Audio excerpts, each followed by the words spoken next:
이제 하나님 말씀 봉독하겠습니다. 요한일서 2장 24절에서 29절까지 오늘도 다 같이 일어나셔서 한 절씩 교독하시겠습니다.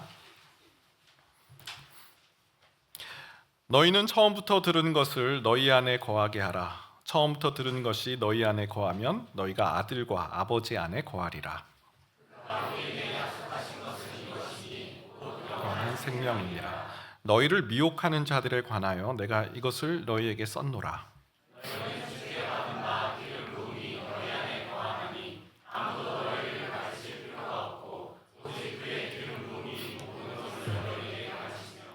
또 참되고 거짓이 없으니 너희를 가르치신 그대로 주 안에 거하라. 자녀들아, 이제 그의 안에 거하라. 이는 주께서 나타내신 바 되면 그가 강림하실 때 우리로 담대함을 얻어 그 앞에서 부끄럽지 않게 하려 함이라.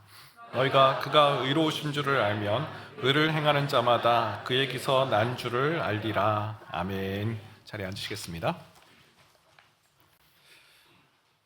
사도 요한은 요한일서 2장에서 이 편지를 쓴 목적, 왜 이 편지를 자기가 기록할 수밖에 없었는지, 쓸 수밖에 없었는지 그 이유를 설명하고 있는데요. 바로 미혹하는 자들, 이 에베소 교회에 미혹하는 자들이 등장했기 때문이죠. 적그리스도가 등장했기 때문입니다. 이들은 교회에 들어와서 은밀하게 잘못된 교리, 하나님의 말씀과 다른 이야기들을 했습니다. 요한일서 2장 26절에 보니까요, 너희를 미혹하는 자들에 관하여 내가 이것을 너희에게 썼노라. 이 편지를 쓸 수밖에 없었다는 거예요. 미혹하는 자들이 교회에 침투해 들어와 있기 때문에. 그럼 이들은 누구냐? 요한일서 2장 22절인데요, 거짓말하는 자가 누구냐? 예수께서 그리스도이심을 부인하는 자가 아니냐? 아버지와 아들을 부인하는 그가 적그리스도니. 사도 요한은 편지를 쓸 때 자녀들아, 아이들아 이런 표현들을 씁니다. 왜냐하면 이 편지를 받는 자들이 믿음이 성숙한 사람들이 아니었어요. 믿음의 베테랑들이 아니었습니다. 뭐가 진리이고 뭐가 거짓인지를 분간하지 못하는 자녀, 아이입니다. 그래서 이 적그리스도가 누구인지를, 그 정체를 알려주고 있죠. 거짓말하는 자가 누구냐? 예수께서 그리스도이심을 부인하는 자들이다. 이 이단의 특징은 예수와 그리스도를 분리한 거예요. 예수는 인간 예수일 뿐이지 그리스도가 될 수 없다. 그 얘기를 하고 있는 거예요. 다시 말하면 예수님의 인성, 예수님이 육신을 입고 이 땅에 오심을 부인하는 거예요. 여러분, 그게 뭐 큰 대수냐라고 생각할 수 있지만 이건 기독교의 근간을 흔드는 겁니다. 예수님의 인성이 부인될 때 어떻습니까? 성육신 교리를 부인하는 거예요. 예수님 저 높고 높은 하늘 보좌에서 이 낮고 낮은 이 땅에 오셔서 그 죄 없으신 예수님만이 우리의 죄를 대속하실 수 있는 그 유일한 분, 그 성육신, 그리고 십자가의 대속도 부인되는 거예요. 예수님이 인간 예수일 뿐이지 십자가에서 죽으신 적이 없다. 육신은 악하기 때문에 예수님을 이 땅에 고통을 겪으실 수가 없다. 예수님은 십자가에 죽으실 수 없다라고 말하는 그 교리, 그 잘못된 교리인 거죠. 그래서 예수께서 그리스도이심을 부인하는 자가 적그리스도다. 그 정체를 알려주고 있는 것이죠. 그리고 이어서 사도 요한은 적그리스도를 어떻게 분별할 수 있는가, 이 이단을 어떻게, 이들의 특징이 뭔가를 알려주고 있어요. 요한일서 2장 19절인데요, 그들이 우리에게 나갔으나 우리에게 속하지 아니하였나니 만일 우리가 속하였다라면 우리와 함께 거하였으려니와 그들이 나간 것은 다 우리에게 속하지 아니함을 나타내려 함이니라. 이들의 특징, 적그리스도 어떻게 분별할 수 있는가? 이들은 나갔다라는 거예요. 나간 자들이에요. 나갔다라는 표현이 지금 계속 반복되고 있잖아요. 어디에서 나갔습니까? 하나님과의 사귐을 견디지 못하는 거예요. 이들의 신앙의 목적은 하나님이 아니에요. 이들의 신앙의 목적은 어떤 황홀한 체험, 영적 카타르시스, 그리고 이 땅에서의 어떤 축복. 야, 하나님 믿으면 좋아. 기분이 좋아져. 평안이야. 또 하나님이 얼마나 복을 주시는지 몰라. 하나님 얘기는 안 해요. 하나님이 주시는 복에 대한 이야기만 해요. 하나님과의 사귐에 대한 이야기를 할 수가 없어요. 예수님을 부인하는데, 예수님을 부인하는 자는 그 사람은 아버지와 아들도 그 안에 거하지 않는다라고 하셨어요. 그러니 하나님과의 사귐, 하나님 안에서의 평안, 하나님이 주시는 그 사귐의 기쁨, 이런 얘기를 할 할 수가 없는 거죠. 견디지 못하고 나가게 되는 것이죠. 오늘 사도 요한의 이 적그리스도에 대한 그 설명은 명쾌합니다. 이들은 누구냐? 이들의 특징은 뭐냐? 이어서 이제 오늘 본문을 보게 되면 적그리스도의 특징 이후에 성도의 특징, 이와 너무나 대조되는 성도는 누구인가? 성도의 특징을 이제 말하고 있습니다. 성도는 누구인가? 요한일서 2장 24절. 너희는 바로 성도를 말합니다. 처음부터 들은 것을 너희 안에 거하게 하라. 처음부터 들은 것이 너희 안에 거하면 너희가 아들과 아버지 안에 거하리라. 너희는 바로 그리스도인, 성도, 신자. 너희는 누구인가? 처음부터 들은 것을 너희 안에 거하게 해야 된다. 처음부터 들은 것을 너희 안에 거하게 하면 아버지와 아들과 너희가 아들과 아버지 안에 거하리라. 여러분, 이 짧은 한 문장 안에, 한 구절 안에 거하다라는 단어가 3번이나 반복됐어요. 여러분, 거하다라는 단어를 우리가 주목해야죠. 헬라어로 메노라는 단어입니다. 메노. 대표적으로 쓰인 구절이 바로 요한복음 15장에서 예수님께서 나는 포도나무요 너희는 가지니, 가지가 포도나무에 붙어 있으면 많은 열매를 맺지만 떨어져 있으면, 붙어 있지 않으면 아무 열매를 맺을 수 없다. 그때 사용된 붙어 있으면, 가지가 포도나무에 붙어 있다라는 단어가 메노예요. 그래서 본문에서 거하다, 처음부터 들은 것을 너희 안에 거하게 하라. 너희가 처음부터 들은 것을 너희 안에 거하게 하면 아들과 아버지 안에 거하리라. 이 거하다라는 말은 붙어 있다라는 거예요. 붙어 있다. 여러분, 한 주간 하나님께 잘 붙어 계셨습니까? 네. 우리는 적그리스도처럼 완전히 떠나진 않아요. 나가진 않습니다. 근데 문제가 뭐죠? 들어갔다 나왔다. 들어갔다 나왔다. 붙어 있다가 떨어졌다. 붙어 있다 떨어졌다. 힘들 땐 하나님 찾습니다. 나한테 당장 뭐가 필요할 때 하나님 찾아요. 그런데 뭔가 그게 채워지고 이제 뭐 문제가 이제 없이 그냥 지나간다 싶으면은 그렇게 하나님 찾는 열심이 없어요. 이게 우리의 문제 아닙니까? 고질적인. 오늘 사도 요한은 그래서 신자는 하나님께 붙어 있는, 지속적으로 하나님 안에 거하는 삶, 주님 안에 거하는 삶, 힘들 때 어려울 때만 하나님을 찾는 것이 아니라 늘 하나님과 붙어 있는, 동행하는 삶에 대한 이야기를 하고 있는 겁니다. 오늘 말씀을 통해서 지속적으로 주님께 붙어 있는 삶을 살아가려면 어떤 일이 필요한지 좀 3가지로 좀 살펴보겠습니다. 자녀들아, 이제 그의 안에 거하라. 첫 번째는 처음부터 들은 것을 거하게 하라요. 하나님께 붙어 있는 삶, 주 안에 거하는 삶은 처음부터 들은 것을 거하게 하는 것이다. 요한일서 2장 24절인데요. 다시 한번 읽어보도록 하겠습니다. 시작.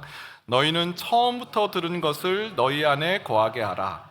처음부터 들은 것이 너희 안에 거하면 너희가 아들과 아버지 안에 거하리라. 처음부터 들은 것 2번이나 반복되고 있어요. 하나님 말씀을 뜻합니다. 처음부터 들은 것은 하나님 말씀이에요. 1차적으로는 여러분, 이 편지는 에베소 지역에 있는 교회 성도들에게 쓴 사도 요한의 편지로 추정합니다. 에베소 지역에 있는 지역 교회 성도들에게 이 편지를 쓴 것으로 생각하고 있어요. 여러분, 에베소는 누가 개척을 했죠? 사도 바울이 개척한 곳이죠. 에베소에 사도 바울이 개척했을 때 막 폭동이 일어나고 아데미 여신 은장색들이 막 이 복음을 막 거부하면서 우리가 이 우상을 만드는 신전지기인데 이것을 저 바울이 방해한다 해가지고 막 폭동이 일어났잖아요. 바울은 또 이 에베소 교회에서 또 와서 그 두란노 소원을 하고 3년 동안이나 또 에베소에 있는 성도들을 섬겼습니다. 그러니까 처음부터 들은 것은 사도 바울이 전해주었던 그 복음일 수 있어요. 또 그 이후에 또 사도 요한이 여기서 목회를 했거든요. 그러니까 사도 요한이 전해주었던 그 복음일 수 있어요. 하지만 이 처음부터 들은 것은 그것보다 더 넓은 의미로도 해석할 수 있습니다. 태초부터 주신 하나님의 말씀, 태초부터 지금까지 우리에게 주신 모든 하나님의 성경 말씀을 너희 안에 거하게 하라. 이렇게 그 하나님의 말씀을 너희 안에 거하게 둘 때 어떤 일이 일어나는가? 요한일서 2장 25절이에요. 그가 우리에게 약속하신 것은 이것이니 곧 영원한 생명이니라.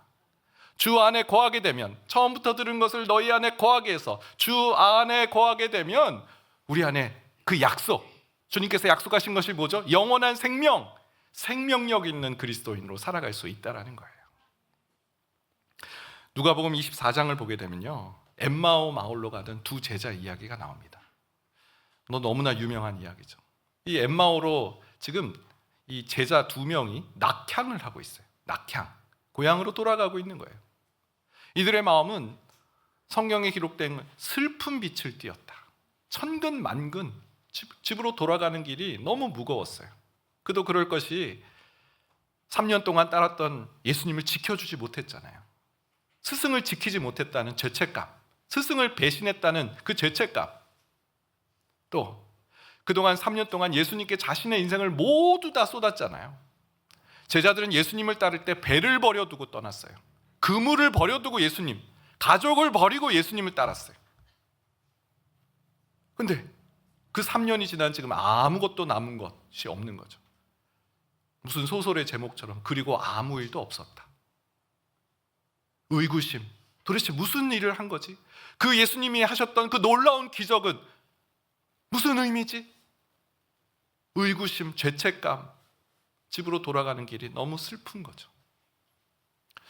여러분, 근데 제자들은 이럴 필요가 없었던 거예요. 왜요? 예수님께서 3번이나 예수님의 십자가의 죽으심이 끝이 아니고 부활하심을 3번이나 예언하셨잖아요. 예고하셨잖아요. 그리고 이 엠마오로 가던 두 제자는 마리아로부터 예수님이 무덤에 시신이 없다는 사실을 듣고, 또 천사가 그 예수님께서 이미 갈릴리로 가셨다라는 그 예고를 들었어요. 마리아로부터. 하지만 그 슬픔이 너무나 커서 예수님이 옆에 계심에도 불구하고 알아보지를 못하는 거예요. 예수님이 이들을 보면서 너무나 안타까워서 하셨던 말씀을 좀 살펴보겠습니다. 누가복음 24장 25절 27절인데요. 이르시되 미련하고 선지자들이 말한 모든 것을 마음에 더디 믿는 자들이요. 예수님의 이 안타까움이 막 쏟아져 나옵니다. 미련하구나. 선지자들이 말한 모든 것을 왜 마음에 더디 믿느냐, 믿지 못하느냐. 그리스도가 이런 고난을 받고 자기의 영광에 들어가야 할 것이 아니냐 하시고, 이에 모세와 모든 선자의 글로 시작하여 모든 성경에 쓴 바 자기에 관한 것을 자세히 설명하시니라. 여러분, 그리스도 중심 성경 읽기를 하신 거예요, 예수님이. 성경의 모든 자기에 관한 것을 설명하셨다. 모세로부터 모든 선지자까지.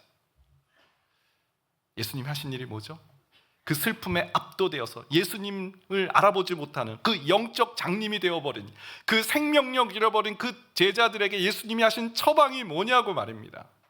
모세부터 선지자에 이르기까지 예수님에 관한 그 말씀을 하나하나 설명하시는 거죠. 처음 들은 것을 기억나게 하신 겁니다. 그랬을 때 이 제자들에게 어떤 일이 일어났습니까? 누가복음 24장 32절, 그들이 서로 말하되 길에서 우리에게 말씀하시고 우리에게 성경을 풀어주실 때 우리 속에서 마음이 뜨겁지 아니하더냐 하고, 와, 제자들이 생명력 있는 영원한 생명이 그 기쁨을 누리기 시작하는 거죠. 마음이 뜨거워지고요, 열정이 회복되고요. 그래서 한달음에 다시 예루살렘으로 돌아가 우리가 예수님을 만났다, 예수님이 부활하셨다라는 사실을 이 두 제자가 전하기 시작한 것이죠. 3년 전인데요, 딱 3년 전인 것 같아요. 이 동탄드림교회가 4월 달에 개척을 했으니까 지금 한 3년, 이제 차를 만 3년 지나가고 있는데, 3년 전 이맘때 그 이제 한 달여 개척을 앞둔 시점이었어요. 29명 목사님들이 다 이제 목사님이 이제 마지막 당금질을 막 하셨죠. 이찬수 목사님. 목회 수업을 하실 때 그날 29명 목사님들이 좀 지쳐 보였던 것 같아요. 뭐 그도 그럴 것이 이제 막 한 달 남았으니까 막 할 게 참 많았던 것 같아요. 성도님들이 목사님은 어떤 교회를 개척하실 예정이세요? 목사님 목회 철학이 뭐세요? 여러분 부목사 다 29명 부목사님이셨어요. 그리고 갑자기 담임 목사가 된 거예요. 부목사님은 이제 교회에서 어떤 그런 일들을 자기 맡은 분야에 뭐 열심히 하고 잘 하면 되죠. 그 분야에서 최선을 다하면 되죠. 교회를 언제 전체적으로 조망하고 어떤 교회를 이끌어갈까에 대해선 한 번도 생각을 안 해봤잖아요. 그래서 막 목회 철학 막 그러고 있고, 그게 다가 아니죠. 막 또 뭐 개척 준비 기도 모임, 막 이걸 또 막 이제 성도님들과 같이 이제 기도를 뜨겁게 해야 되니까 막 기도 모임도 하고, 또 뭐 교회 이름도 정해야 되죠. 교회 장소도 정해야 되죠. 그리고 같이 동역할 동역자, 목사님들도 또 모집을 해야 되죠.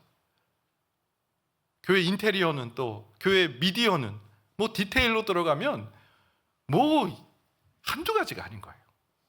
그 다들 막 이렇게 막 목사님 목회 수업은 듣지만 몸은 여기에 있지만 그때 목사님이 아니 왜 이렇게 표정이 어둡냐고, 왜 이렇게 지금 펄펄 뛰면서 막 기쁘고 춤을 춰야 될 사람들이 왜 이렇게 다운이 되어 있냐고 막 그러면서 목사님 한 말씀 탁 던지신 말씀이 있어요. 여러분 걱정하지 마십시오. 문제지 받아들면 답 다 기억납니다.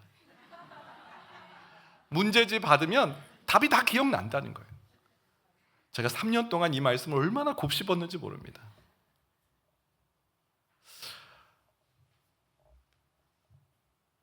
오늘 말씀을 딱 묵상하는데 그때 목사님 하셨던 말씀이 생각나는 거예요. 여러분 잘 준비되셨어요. 이제 여러분이 현장에 나가서 문제지를 받게 되면 그동안 배웠던 것, 그동안 익혔던 것 다 기억날 겁니다. 여러분 오늘 이 말씀을 오늘 본문에 좀 적용을 해보면 좋겠어요. 처음부터 들은 것을 너희 안에 거하게 하라. 반복하라는 말씀이에요. 처음부터 들은 것을 그냥 이건 내가 아는 말씀이야, 한번 듣고 끝나는 것이 아니라 계속 우리 마음속에 거하게 두는 거예요. 여러분 그럴 때 어떤 일이 일어납니까? 그 말씀이 생각나는 거예요. 마태복음 10장을 보게 되면 그 예수님께서 제자들에게 이렇게 당부하셨어요. 너희가 이제 세상에 나가서 핍박을 받고 이제 세상의 재판관들이 너희를 재판장에게 넘길 거다. 그때 두려워하지 마라. 무엇을 말할까 염려하지 마라. 그때 너희에게 할 말을 주시니 말하는 이는 너희가 아니라 너희 속에서 말씀하시는 이 곧 아버지의 성령이니라. 무슨 말을 해야 될지 어떻게 해야 될지 걱정하지 마라. 너의 안에 성령님이 너로 하여금 말하게 하실 것이다. 여러분 처음부터 들은 것을 우리 마음속에 거해야 되는 이유, 그것이 그 인생의 문제지 앞에서, 인생의 그 문제 앞에서 어떻게 해야 되지? 어디로 가야 되지? 뭘 해야 되지라는 그 앞에서 벌벌 떨고 있는 우리에게 생각나게 하시는 거예요. 기억나게 하시는 거예요. 그 처음부터 들었던 말씀이 떠오르는 거예요. 그럴 때 우리는 생명력 있는 삶을 어떤 상황에서도 살아갈 수 있는 줄 믿습니다. 여러분 베드로는 말씀 놓치지 않는 사람이었어요. 요한복음 6장을 보게 되면 예수님의 말씀에 많은 사람들이 시험이 들었어요. 예수님이 너희는 내 피를 먹고 마시고 내 살을 먹어야지 된다라는 이 말씀 앞에서 많은 무리들이 이 말씀은 어렵다 하고 예수님을 떠나는 장면이 나왔어요. 그때 예수님이 12제자에게 너희도 가려느냐라고 물어보셨어요. 요한복음 6장 67절 68절인데요 예수께서 12제자에게 이르시되 너희도 가려느냐? 시몬 베드로가 대답하되 주여 영생의 말씀이 주께 있사오니 우리가 누구에게로 가오리까? 다른 데 가지 않겠다라는 거예요. 다른 세상에 그 어떤 데도 가지 않겠다는 거예요. 왜요? 영생의 말씀, 영원한 생명의 말씀이 주께 있는데 우리가 어떻게 다른 곳을 가겠습니까? 여러분 말씀 떠나지 않는 삶을 살아가시길 바랍니다. 처음부터 들은 것, 그것을 들을 때 하나님께서 그 인생의 문제지 앞에서 생각나게 하시고 영원한 생명의 삶을 우리에게 허락해 주실 줄 믿습니다. 자, 두 번째는요, 너희를 가르치신 그대로 주 안에 거하라 합니다. 자, 주님과의 사귐에 대해서 말씀 나누고 있어요. 성도는 주님 안에 거하는 사람이다. 아버지와 아들 안에 거하는 사람이 성도다. 주 안에 거하는 사람. 그러기 위해서는 처음부터 들은 것을 너희 안에 거하게 하는 것이고요. 두 번째는 너희를 가르치신 그대로 주 안에 거하라. 이게 무슨 말인가? 기름 부으심의 가르침, 바로 성령님의 가르침을 받아야 된다는 거예요. 요한일서 2장 27절 말씀인데요, 우리 같이 읽어보겠습니다. 시작. 너희는 주께 받은 바 기름 부음이 너희 안에 거하나니 아무도 너희를 가르칠 필요가 없고 오직 그의 기름 부음이 모든 것을 너희에게 가르치며 또 참되고 거짓이 없으니 너희를 가르치신 그대로 주 안에 거하라. 네. 너희는 이라고 시작해요. 너희는 누굽니까? 그리스도인이에요. 성도예요. 신자예요. 너희는 주께 받은 바 기름 부음이 너희 안에 거한다. 주님 그리스도께서 우리에게 무엇을? 성령을 주셨어요. 기름 부음은 바로 성령이에요. 우리 예전에 그 특세 때 성령론 다룰 때 이 말씀 많이 나누었죠. 요한복음 7장 38절에 39절. 나를 믿는 자는 성경의 이름과 같이 그 배에서 생수의 강이 흘러나오리라 하시니 이는 그를 믿는 자들이 받을 성령을 가리켜 말씀하신 것이라. 믿는 자에게 무엇을 주셨다고요? 성령님을 주셨어요. 그래서 우리가 예수님을 구주로 고백하고 예수님의 하나님의 아들이심을 믿는 자에게는 그 안에 성령님이 내주하세요. 생수의 강, 생명력 있는 그 강물과 같은 성령의 역사가 우리 신자들에게 있는 겁니다. 그런데 오늘 요한 사도는 그 기름 부음, 그 성령님께서 어떤 일을 하시는가 봤더니 가르치신대요. 가르침이라는 단어가 또 2번이나 나오는데요, 이 가르치심을 통해서 너희는 다른 누구의 가르침을 받을 필요가 전혀 없다라는 거예요. 아무도 너희를 가르칠 필요가 없고 오직 그의 기름 부음이 모든 것을 너희에게 가르친다. 성령님께서는 어떤 일을 우리 안에서 행하시는가? 우리에게 가르쳐 주세요. 참되고 거짓이 없어요. 이 가르침은 진실되고 진리예요. 성령님의 가르치심은 틀림이 없어요. 그렇기 때문에 너희를 가르치신 성령님께서 너희를 가르치신 그대로 주 안에 거하라. 여러분, 주 안에 거하는 삶에는 지도함이 필요해요. 가르침을 받아야 됩니다. 여러분, 성경을 우리가 이제 읽잖아요. 성경을 읽으면 이제 내 안에 생수의 강이 흐를 거고, 성경을 읽으면 하나님 능력이 나타날고. 그런데 어떻습니까? 지난 한 주 그리스도 중심 성경 읽기 또 하시면서 성경책을 딱 피니까 갑자기 성경에서 막 광채가 나고 막 그렇지 않잖아요. 이게 무슨 말씀이지?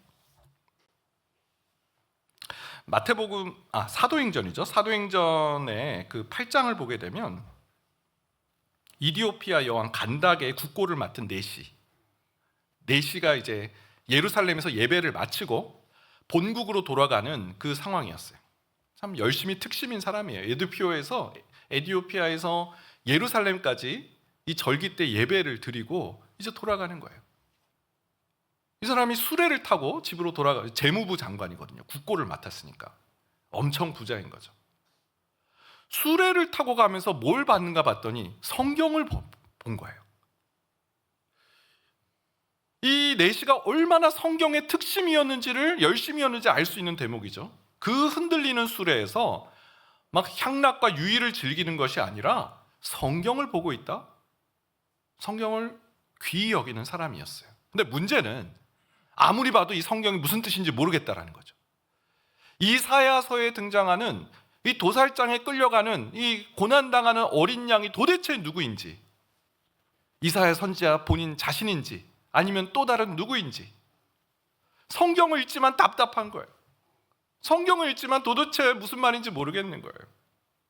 그때 빌립 집사님이 네시에게 찾아가는데, 이때 이를 성경은 이렇게 기록합니다. 사도행전 8장 29절에 31절인데요. 성령이 빌립더러 이르시되 이 수레로 가까이 나아가라 하시거늘 빌립이 달려가서 선지자 이사야의 글 읽는 것을 듣고 말하되 읽는 것을 깨닫느냐 대답하되 지도해 주는 사람이 없으니 어찌 깨달을 수 있느냐 하고 빌립을 청하여 수레에 올라 같이 앉으라 하니라. 성경을 읽기는 읽어도 듣기는 들어도 깨닫지 못하는 이 네시를 위해서 성령께서 빌립을 보내신 거예요. 여러분, 빌립이 막 성경교사로서 탁월해서 이 네시를 가르친 게 아니에요. 성경은 성령께서 빌립을 보내셔서 하나님 말씀을 깨닫게 하셨다라는 것을 강조하고 있어요. 우리는 말씀의 지도함을 받아야 돼요. 우리는 무지해요. 하나님 말씀의 뜻을 잘 몰라요. 이 뜻이 뭐지?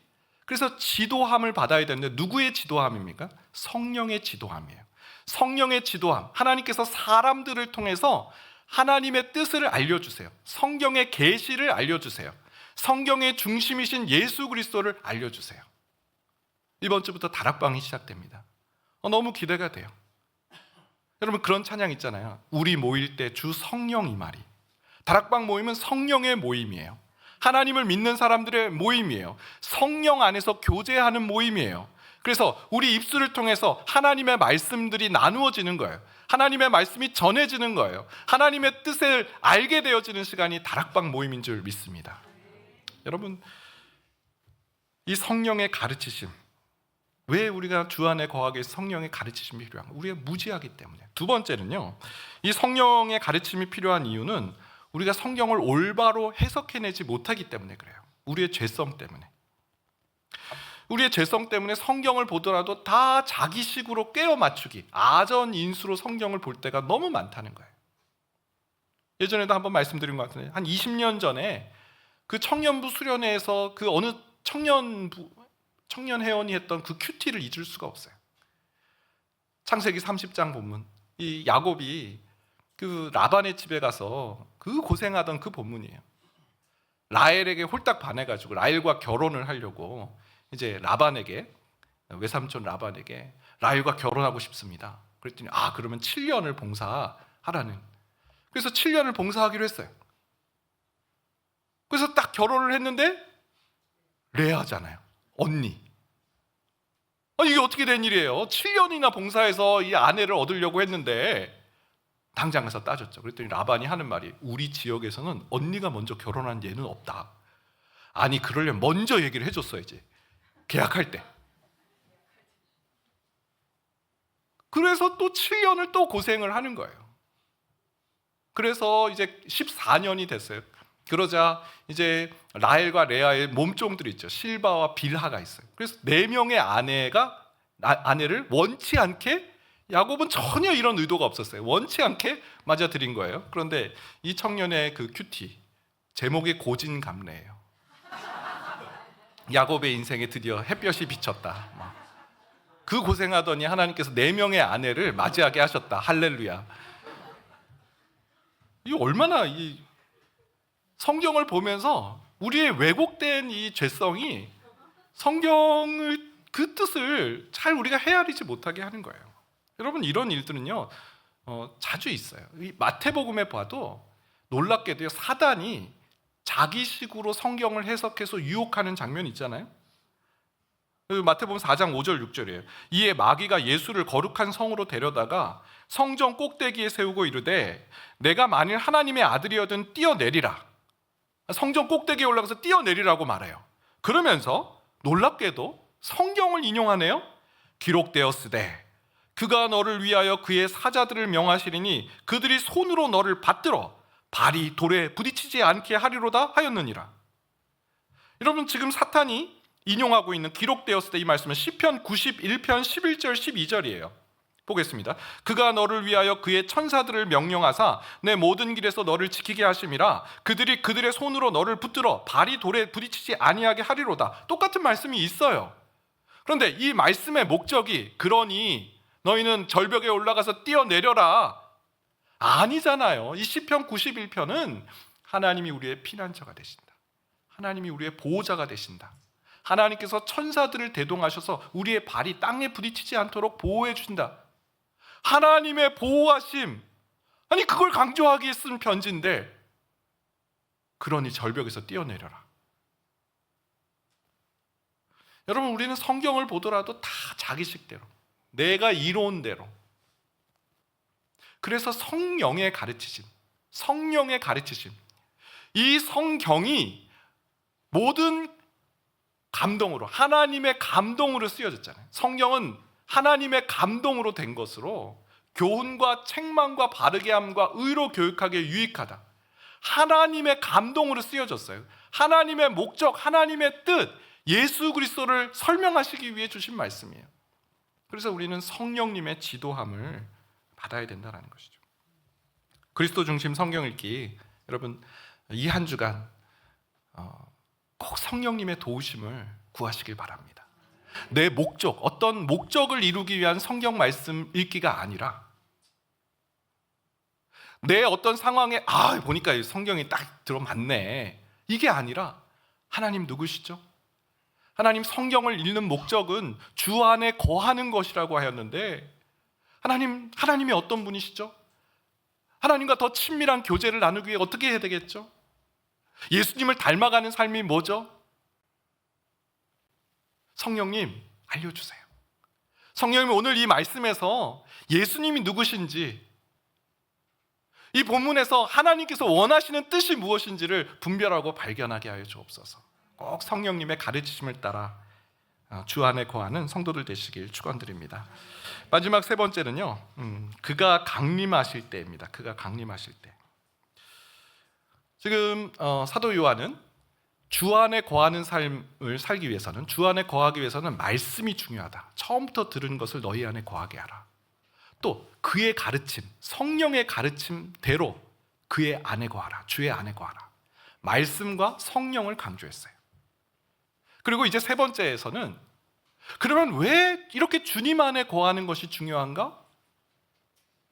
왜 주님과 이렇게 사귀는 것이 필요하고 중요한지 그 이유에 관한 이야기를 나누고 있는데요, 그 이유를 종말론적으로 설명하고 있습니다. 여러분 어렸을 때 그 TV에서 그 암행어사 드라마 혹시 보셨습니까? 제가 딱 보니까 다 보신 것 같아요. 그 80년대 막 90년대 그 드라마의 이 사극에 암행어사 박문수 뭐 이런 드라마를 아마 저도 어렸을 때 이렇게 많이 봤던 기억이 나는데요. 그때 한번 보시죠. 여러분 이 암행어사가 처음에 이제 주인공이 등장할 때 막 어떻게 등장하나요? 아주 행색이 초라하죠. 거린 막 거지처럼 막 이렇게 등장합니다. 그러면서 이 탐관오리의 집에 딱 들어가요. 그러면 그 탐관오리 집은 거나하게 술판이 막 버려져 있죠. 막 부어라 마셔라 막 그러고 있습니다. 그러면 그 거린으로 위장한 암행어사가 거기서 시를 한 수 읊어요. 나라의 녹을 먹는 자들이 백성의 고통을 헤아리지 못하고 어찌 이렇게 술판을 버렸냐 하면서 막 시조를, 막 그 불의함에 대한 시조를 읽습니다. 그러면 탐관오리가 저놈을 잡아라 하면서 막 매우 쳐라, 그죠? 매우 쳐라 하면서 그 암행어사로 그 거린으로 위장한 거기서 흠씬 두들겨 맞고 그리고 쫓겨나요. 그리고 며칠 뒤 그 암행어사가 똑같은 장소, 역시 막 술판이 벌어져 있는 그곳에 나타나는데 이번엔 정반대죠. 머리부터 발끝까지 깔끔한 관복을 입고 허리에는 막 황금빛 허리띠를 메고, 그리고 이 암행어사의 시그니처 마패를 하늘 반짝 이렇게 치켜드는 순간 어디선가 나타나는 포졸들, 암행어사 납시오 하면서 막 우르르 나와서, 그러니까 그 며칠이 아마 사람들 불러 모으느라고 그랬던 것 같아요. 그래가지고 그 탐관오리들을 다 이렇게 막 이제 묶고 해가지고 다 이렇게 다 무릎 꿇고 있고 막 그런 장면들, 많이 매주 그런 장면들을 이제 보았죠. 갑자기 왜 암행어사 얘기인가 하셨을 텐데요, 오늘 본문이 이와 아주 유사합니다. 28절 말씀에 보면요, 자녀들아 이제 그의 안에 거하라. 이는 주께서 나타내신 바 되면 그가 강림하실 때 우리로 담대함을 얻어 그 앞에서 부끄럽지 않게 하려 함이라. 자녀들아 이제 지금이에요. 지금 그의 안에, 주의 안에 거해야 된다. 왜냐하면 이는 주께서 나타내신 바 된다. 이제 강림하실 때가 올 때 우리로 담대함을 얻어 부끄럽지 않기 위해서다. 여러분 다시 한번 상상력, 그 암행어사 상상력을 한번 동원해 보시기 바랍니다. 암행어사가 처음 왔을 때 나라의 녹을 먹는 자들이 하면서 막 시조를 읊을 때 그 탐관오리의 집에 어느 한 사람이 맞네, 우리가 이렇게 살면 안 되네 하면서 그 거린의 그 말을 들을 경청하면서 맞습니다, 제가 다르게 살겠습니다 하면서 그 사람에게 호의를 베푼다고 생각해 보세요. 그 거린에게. 여러분 그 탐관오리가 그걸 그냥 보고 있겠습니까? 아니죠. 저놈도 잡아라 하면서 막 저놈도 매우 쳐라 하면서 막 핍박을 받을 거예요. 그래도 끝까지 이 거린을 보호해주고 뭐 먹을 것을 챙겨주고 그랬어요. 그리고 며칠 뒤에 그 암행어사가 나타났을 때 그곳에 있는 모든 사람들은 아이고 이제 우리는 끝장났네, 우리는 이제 벌받네라고 했을 때 그 한 사람은 그 암행어사를 어떤 마음으로 맞이하겠냐는 거예요. 부끄러움이 없는 거죠. 담대함을 얻는 것이죠. 그러니 이제 자녀들아 이제 그의 안에 거하라 라는 그 사도 요한의 이 당부의 말씀을 우리는 본문에서 발견하게 됩니다. 여러분, 주님 다시 오실 때 우리 어떤 모습으로 주님을 맞이하게 될까요? 부끄러움 없는, 정말 담대함으로 주님을 맞이할 수 있는, 주님 어서 오십시오, 주님 기다립니다 라고 주님을 초대하고 맞이할 수 있는 우리 모든 주의 성도들 되시길 축원드립니다. 우리 함께 찬양하겠는데요, 주님 다시 오실 때까지 나는 이 길을 가리라. 우리의 마음을 담아서 우리 이 찬양 함께 찬양하겠습니다.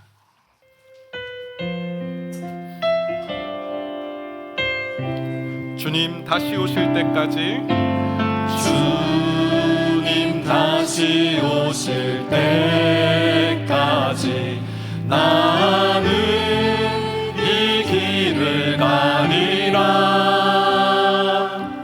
좁은 문 좁은 길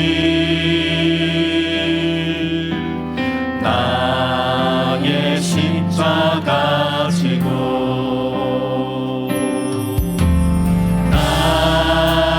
가는 이 길 끝에서 나는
10년 전 그 어느 날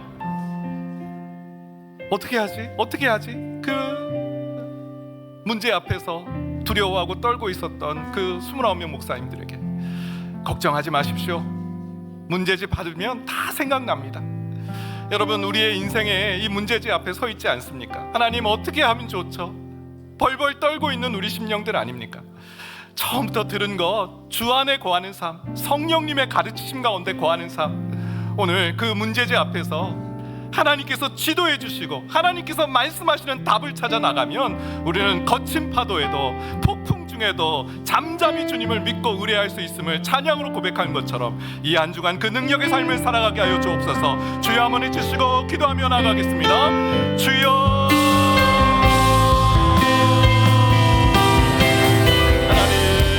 하나님, 두려워하는 우리에게, 하나님, 무서워하는 우리에게, 하나님, 우리 이 찬양으로 하나님을 찬양하며 노래하게 하심을 감사합니다. 거친 파도가 나를 향해 와도 폭풍 중에도 잠잠히 하나님을 바라보는 주와 함께 날아오르는 하나님의 백성들 되게 하여 주옵소서. 하나님, 그것은 처음부터 우리에게 주신 말씀, 처음부터 들은 것을 우리 안에 거하게 할 때 생명력 있는 영생의 생명, 영원한 생명이 거하는 하나님 능력의 삶을 살아가게 될 줄 믿습니다. 성령님의 가르치심과 지도하심을 받는 자들이 하여 주옵소서. 하나님, 우리는 하나님의 뜻을 알지 못하는 무지한 가운데 있습니다. 우리의 죄성으로 인해서 하나님의 말씀을 다 왜곡하고 변질시켜버립니다. 하나님, 성령의 가르치심 가운데 주 안에 거하라, 성령의 가르치심 가운데 그 안에 거하라 말씀하신 주님, 하나님, 우리가 이렇게 살아가야 되는 이유, 이렇게 주 안에 거해야 되는 이유, 주님께서 강림하시기 때문입니다. 이제 자녀들아, 주의 안에 거하라. 바로 지금인 줄 믿습니다. 바로 지금 주의 안에 거하는 삶으로 나아가는 우리 깨어있는 모든 성도들 되게 하여 주옵소서. 하나님, 두려워하고 있는 여호수아에게 내가 내게 명한 것이 아니냐, 이 율법책을 내 입에서 떠나지 말게 하며 주의 안에 묵상하는 그 가운데 기록된 대로 다 순종하라. 그러면 내가 평탄하게 될 것이며 내가 형통하리라 말씀하신 주님, 두려워하는 우리 인생 앞에서 하나님의 말씀으로 덮여 주시고 성령의 기름 부으심으로 하나님의 뜻을 알아가는 모든 성도들 되게 하여 주옵소서. 세명하신 하나님을 기대합니다. 오 하나님, 역사하여 주시옵소서. 오 하나님, 일하여 주시옵소서. 세명하신 하나님을 기대합니다. 자녀들아, 이제 그의 안에 거하라. 주님, 지금이 바로 하나님 앞에 거할 때임을 알려주시니 감사합니다. 주님께서 곧 강림하시고 나타내실 때 주님 앞에 부끄러움 없이 내 사모하는 주님, 영광의 구주시라, 내 사모하는 주님, 그 주님을 노래하며 맞이하며 감사와 찬양과 영광을 올려드릴 수 있는 깨어있는 모든 주의 성도들 되게 하여 주옵소서.